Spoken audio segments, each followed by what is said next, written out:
Right now in Alberta provincial polling, Premier Danielle Smith and the UCP are set to win big if there's another provincial election held. Obviously, we're a few years away from that occurring again, but considering that we had a really tight provincial election where the UCP only barely won the majority of seats by about 1,800 votes spread across a few ridings in Calgary, this is a very good result for the UCP so soon after the provincial election. Right now, according to a new Abacus data poll, they have a 16% lead over the NDP, but we could chalk this up to the fact that right now the NDP is effectively not running with a leader. While Rachel Notley is kind of still the leader of the NDP, we know she's going to be replaced by one of the several leadership contestants that are running for the NDP provincial leadership. But let's be fair, I think we all know, at least if you're in the province of Alberta and you've been following this, the new leader of the NDP is likely going to be former Calgary Mayor Naheed Nenshi. And so this is the Abacus breakdown of the popularity of these different individuals vying for the control of the party and what kind of people generally think about them.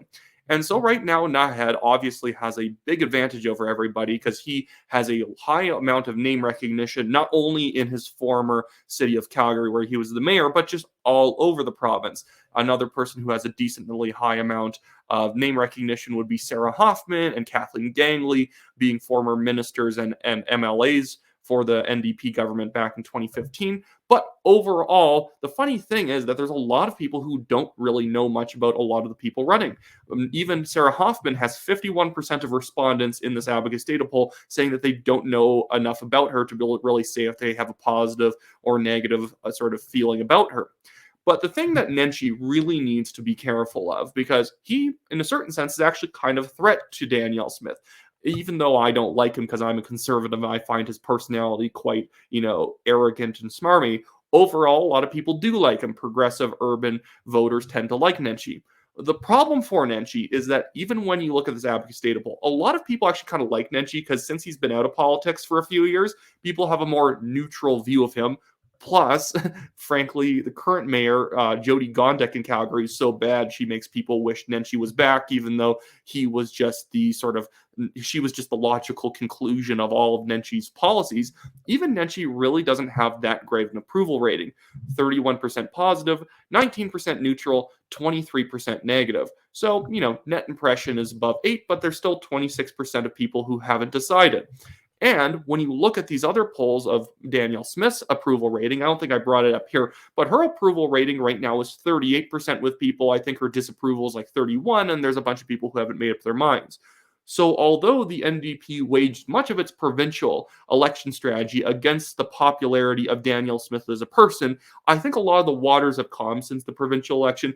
Everyone thought of that as a big fever dream, and maybe they should be evaluating Danielle Smith on her merits.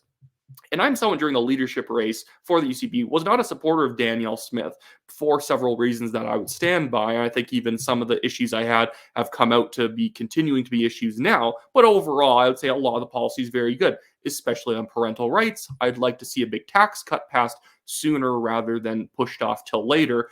But overall, people actually like Danielle Smith. So the NDP can't simply rely on the fact that because Nenshi's the most well-known and probably going to win the leadership race, that he is automatically going to be a contender with Smith. Yes, he might be an outsized personality who has a strong base of support, but Danielle Smith does too. And all Nenshi will be able to run on is that somehow he'll do the job better. But if the UCP and Danielle Smith are keeping the province pretty stable, it's a hard argument to get a lot of middle-class voters to say that they want radical change with a party that tends to not exactly be super pro-free market. So before I get to the overall polling when it comes to the different leaders against Danielle Smith's UCP, I just want to quickly comment also on the fact that Raki Pankioli actually dropped out of the leadership race, which was kind of funny. You'll see her name on a fourth down from Nenshi. Raki was kind of considered to be like, if you're an Alberta Politico, you'll know the name Ed Stelmach, the former PC premier. She kind of seemed like she would be the Ed Stelmach of this NDP leadership race. Ed Stelmach, I believe in 2005, famously came up through the middle in order to become the new leader of the PC party and the premier of the province. It was like a big fight between Ted Morton and Jim Dinnings, and although those two had the vast majority of the support, Ed Stelmach with like 17% on the first ballot slowly rose up to be everyone's, third favorite choice, which naturally made him the premier because everyone else, the Dinnings and Morton camps hated each other. That's what people thought Ranky Panchioli would be, but that doesn't seem like it's actually in the cards since she came out and endorsed Nenshi.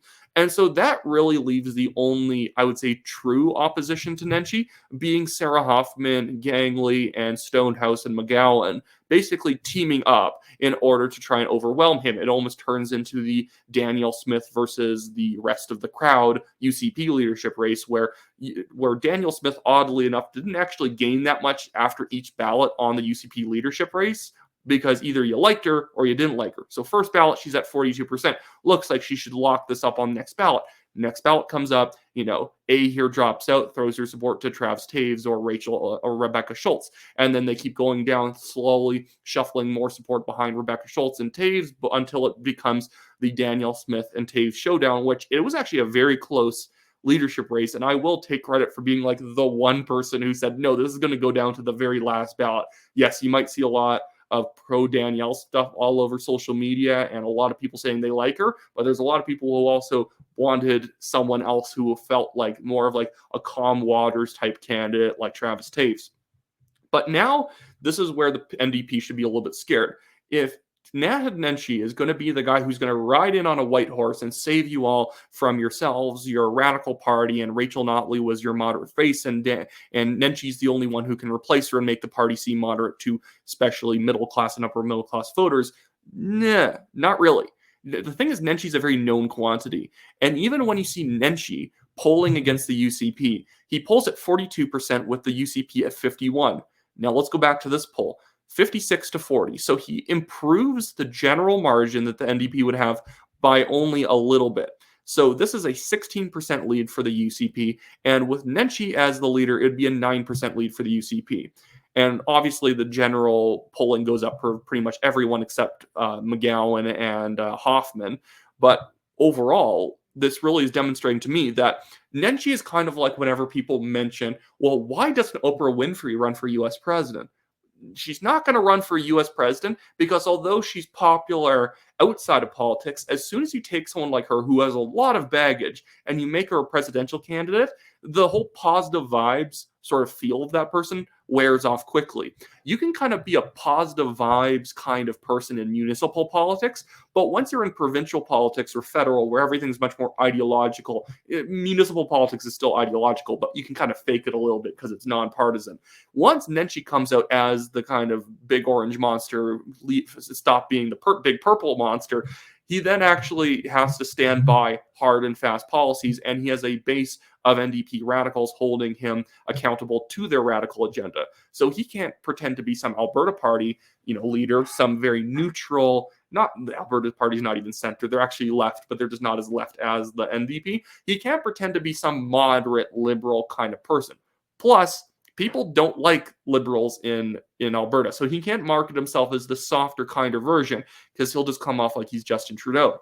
And so this poll of his popularity up against the UCP, this one was actually Palace. So he was 42-51 with the UCP.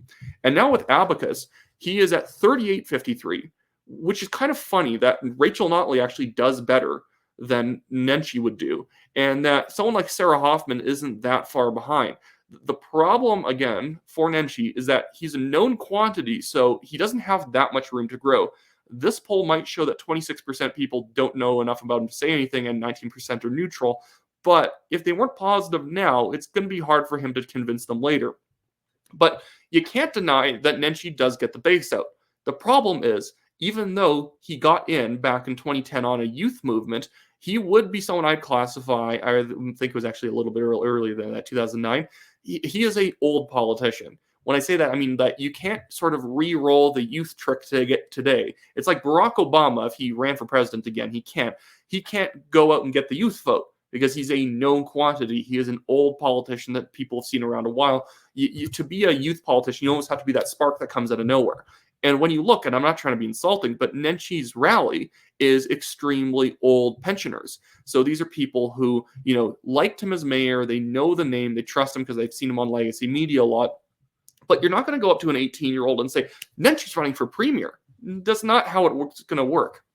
Plus, Nenshi might have been charismatic, but it was mostly labor unions that made it so that it was a rollover every time he was running for mayor. They tried to get rid of him with Bill Smith back in, I believe, the 2017 mayor's race, and that might have worked, but it's just that trade unions tend to rule municipal elections, so Nenshi couldn't be beat, even though when you pulled it out, most people hated Nenshi. It's just most people aren't engaged in municipal politics. And I will say, and this is a little bit of a trailing off thing, but people trying to be like, Nenshi claimed there's 1,200 people at his rally, but there was only 618.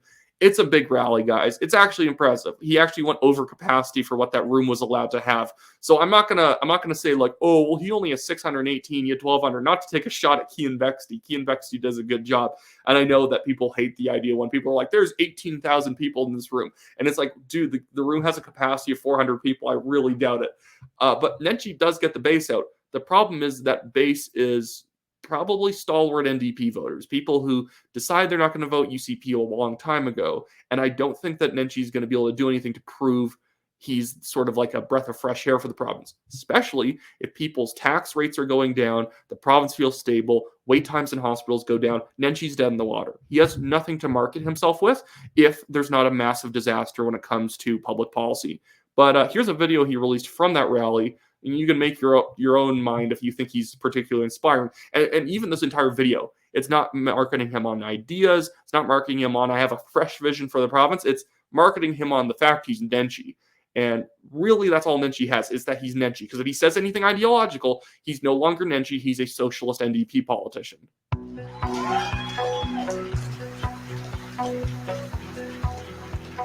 I'd like to introduce to all of you, in my hometown, on this stage. I just want to mention that Raki Pakioli, who I said was kind of like, she would have been like the DEI type moderate NDP choice, like a very insider, like consultant type choice. I like how she's the executive chair of the campaign. I remember Court Ellington, the Calgary Foothills NDP MLA, was his chair, his campaign chair. But I like how they've now made her the executive chair just so that she has a little bit more power than Court Ellington. Just sort of the pettiness of horse trading in politics. The next leader of the Alberta NDP and the next Premier of Alberta, Naheed Nenshi.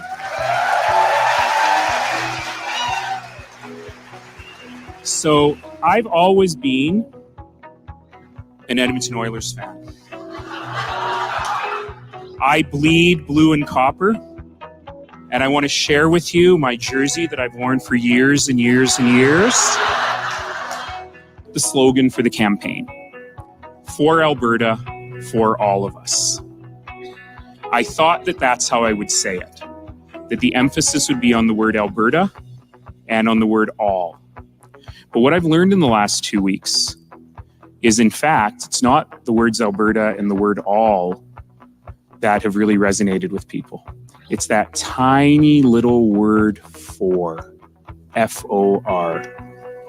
Because for so long, we have been trained by our political... I'm not gonna play this whole thing, but like, look, that's just in my sense dull, and he is avoiding like the plague, trying to say anything that makes him sound like an actual NDPer. And that's the funny thing, is I could see Nenshi getting into massive scrapes with the party stalwarts who want him to be the nutcase pants on head socialist like Janice Irwin is, or Sarah Hoffman or Kathleen Gangley would probably be, or Gil McGowan, but Gil McGowan's so irrelevant, I don't care. He's like some union leader running for the NDP leadership, which is funny because he's still acting as the union leader while he runs for them, which is like, a big tell based on how close the trade unions are with the NDP and public sector unions. But Nenshi is going to keep doing this. Boring speeches about how I'm here for you, and that's it. And the thing is, I think if the UCP wants to beat Naheed Nenshi, they have to go on the fact that this guy is basically a complete scammer. He scammed his way in as a moderate in the municipal elections, was a massive tax and spend, like basically NDP mayor of Calgary. And now he's going to do the exact same thing with the provincial NDP, pretending like he's some moderate, conservative Alberta party kind of politician. He's not. He's the type of guy who will basically either he gets into a massive fight with the NDP stalwarts because he's not going to go along with what they want, or he is going to do exactly what they want and push for radical, increase in taxes, nationalization of certain industries like the NDP tried to do last time they were in provincial government, attacking the oil and gas industry. That's what's going to hurt him. He can go against the oil and gas industry as the Calgary mayor because there's enough downtown progressives who are disconnected from the oil and gas industry that they'll vote for him, and there's not that many people who vote in municipal elections. All those comments are going to catch up to him.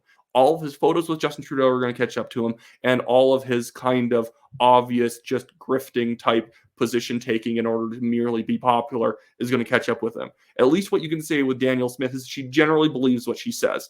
Naheed Nenshi does not believe what he says. He's got to follow his career. He's very much a man who has a very leftist type mentality, but is very good at saying just enough to make you leave him alone so he can do whatever he wants. Every single bad thing that currently Mayor Jody Gondek is doing in Calgary is just an offshoot of what Naheed Nenshi had already done. Anyways, that should be it for me today, guys. Just to quickly plug the fact that I, Wyatt Claypool, am running for the Calgary Signal Hill Conservative Party nomination. If you live on the west side of Calgary here, check if you live in this riding. These are what the new riding boundaries will look like midway through April. So if you live in this area, buy a Conservative Party federal membership and check out my website, wyattclaypool.com. And you can also donate to the legal fund for myself and the National Telegraph in the description below. It's the Give, Send, Go link. We have a billionaire developer suing us over nothing, does not have any evidence that we defamed him, has not actually submitted any evidence that's worth anything, and has basically just been trying to draw out this case as long as possible, knowing that he can't win. Anyways, have a great one, guys. No, I know this has been a bit more of a long video, but I do like to chew on a topic a bit more, and this was a fun one for me. Have a great one.